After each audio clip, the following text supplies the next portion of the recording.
Well Go USA is releasing Kill Your Friends on Tuesday. This is probably going to be up before it comes out, hopefully, maybe on the same day.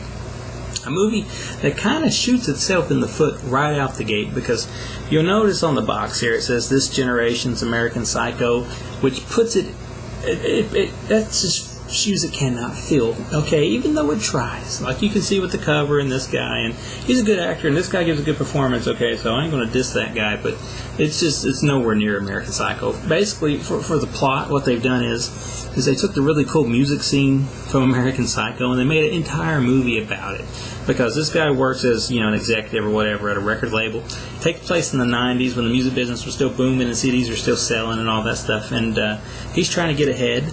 And he's trying to get these cool acts and all that stuff, and he sees that, his fellow employees are kind of getting ahead of him, so he has to figure out a way to get rid of them. So you can kind of figure where that goes. But then he's got a detective on his trail for it, and he's got a co-worker that suspects it, and he has to figure out, ways to get rid of them. The problem with the movie is for one, it really feels like it's about 15 minutes too long for me. It's like an hour and 40-something minutes, I believe, which to me seemed like it was a little bit too long because the plot kind of drags. It has its moments. I won't say it's a complete waste, and the last part of it is definitely a lot better than the first part of it is.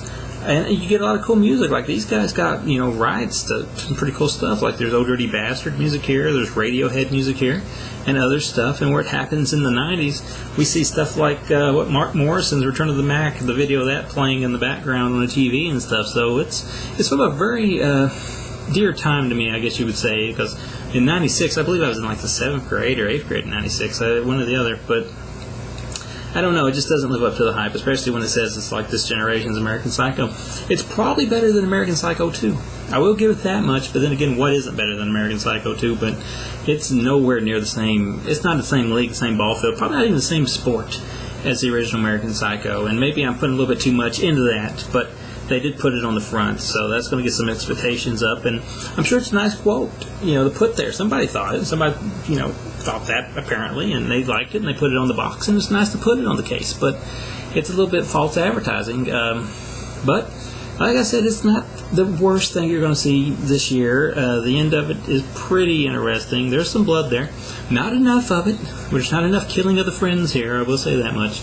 But you get good acting performances. The film looks good. It's HD. It's a newer film. It looks good. Good music. But the plot just kind of overfills itself, I guess you could say. There's just too much stuff going on to distract from the main plot from time to time, and that does kind of bog it down. We get interviews here as extras. We get trailers. That pretty well sums it up. I think if you get one of the original releases of this here, like one of the original runs, does come with a slipcase that unfortunately I do not have, so that makes my OCD go crazy, but nonetheless, maybe it's not that big of a deal because I'll probably never watch it again anyway. But Kill Your Friends is out by Well Go USA. It's an okay film, but nowhere near as good as this person that left the quote here on the box thinks it is, but you may like it more than me, who knows. So if you think that's something you're interested in, just give it a go.